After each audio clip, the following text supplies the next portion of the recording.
അമ്പലത്തിലൊക്കെ പോയി വന്നിട്ട് അത് കഴിഞ്ഞിട്ട് നമ്മുടെ ശ്രീകുട്ടി ഇതേ കണ്ടില്ലേ ഇവിടെ ഭയങ്കര റോന്ത് ചുറ്റലിലാണ് കേട്ടോ. അപ്പൊ എന്താ കാര്യം എന്ന് ചോദിച്ചിട്ടുണ്ടെങ്കിൽ അമ്മൂമ്മയും പപ്പായൊക്കെ വരാന്ന് പറഞ്ഞിട്ട് ഇതുവരെ എത്തിയിട്ടില്ല. അപ്പൊ അവര് വരുന്നുണ്ടോ എന്ന് നോക്കിയിട്ട് മുറ്റത്തന്നെ അങ്ങനെ അങ്ങോട്ടും ഇങ്ങോട്ടും ഇങ്ങനെ നടന്നുകൊണ്ടിരിക്കുകയാണ് കേട്ടോ. ആളകത്തേക്ക് കയറണേ ഉണ്ടായിരുന്നില്ല. അതിൻ്റെ ഇടയിൽ അമ്മ വന്നിട്ട് ഇത് ഇലയൊക്കെ മുറിക്കുന്നുണ്ട് കേട്ടോ. അപ്പൊ നമുക്ക് സദ്യ കഴിക്കാനായിട്ടുള്ളത് പന്നികുട്ടന്മാർ വന്നിട്ട് നമ്മുടെ വാഴേനെയൊക്കെ നന്നായിട്ട് കുത്തി മലത്തി പോയോണ്ടേ ഇപ്പൊ വാഴയിലേക്കൊക്കെ നല്ല ക്ഷാമമായിട്ടുണ്ട് കേട്ടോ.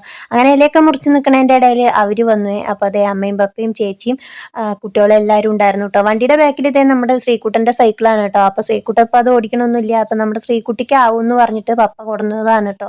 അതിന് അവൾ ഓടിക്കേണ്ട സമയമാകുമ്പോഴേക്കും ശരിയാക്കണം. ടയറിന് ചെറിയൊരു കംപ്ലൈൻ്റ് ഒക്കെ ഉണ്ട്. അപ്പോൾ ടയറൊക്കെ മാറ്റിയിട്ട് റെഡിയാക്കിയാൽ നമ്മുടെ ശ്രീകുട്ടിക്ക് ഓടിക്കാമല്ലോ. അപ്പോൾ ഇവിടെ ഓരോരുത്തർ വീഡിയോ എടുക്കണതിന് ഓടുകയാണ് കേട്ടോ. അമ്മയാണെന്നുണ്ടെങ്കിൽ എല്ലാവർക്കും ഒരു ഹായ് ഒക്കെ തന്നിട്ടുണ്ട്. അമ്മയ്ക്ക് അങ്ങനെ വലിയ ഡിമാൻഡൊന്നും ഇല്ല കേട്ടോ. പക്ഷേ ചെക്കന്മാരുടെ ഇടയിൽ ഇങ്ങനെയാണ്, വീഡിയോ എടുക്കാൻ പോയി കഴിഞ്ഞാൽ ആൾക്കാർ മുഖം തരില്ല കേട്ടോ. അങ്ങനെ ഇതൊക്കെയാണ് നമ്മുടെ ശ്രീകുട്ടിയുടെ പിറന്നാളിൻ്റെ സദ്യ. ചോറ്, സാമ്പാർ, അവിയൽ, ഉപ്പേരി, രസം, ഓലൻ പിന്നെ നമ്മുടെ ഇഞ്ചി തൈര്, പപ്പടം, പായസം, അച്ചാർ, പുളിയഞ്ചി, അങ്ങനെയുള്ള സംഭവങ്ങളെല്ലാം ഉണ്ടായിരുന്നു കേട്ടോ.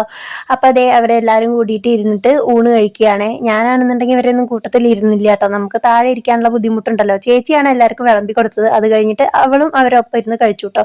അത് കഴിഞ്ഞ് ശ്രീകുട്ടി ഇതേ അവളുടെ ബർത്ത്ഡേ ഗിഫ്റ്റ് വാങ്ങാനായിട്ട് അമ്മൂമ്മയുടെയും പപ്പായുടെയും കൂടി ഒന്ന് പട്ടാമ്പി പോയി വരുന്ന വരവാണ് കേട്ടോ ഈ കാണുന്നത്. ചെക്കന്മാരാണെന്നുണ്ടെങ്കിൽ ഇരുന്നിട്ട് ഭയങ്കര ഗെയിമുകളിലാണ് കേട്ടോ.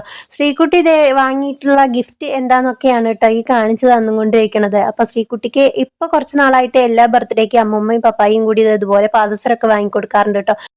അപ്പൊ ഇപ്രാവശ്യം വാങ്ങിയിട്ടുള്ളത് എൻ്റെ പാദസരത്തിന്റെ അതേ മോഡൽ തന്നെയാണ് കേട്ടോ. എൻ്റെ പാദസരം കണ്ടില്ല, ഇത് എനിക്ക് രാപ്പനി ഉള്ളതുകൊണ്ട് നല്ല കറുത്തിരുണ്ടിട്ടാണ് ഇരിക്കുന്നത്. ശ്രീകുട്ടിയുടെ പാദസരം കുറച്ച് കഴിഞ്ഞ് ഇതുപോലെ ആവും കേട്ടോ. അവൾക്കും രാപ്പനി ഉള്ളതാണ്.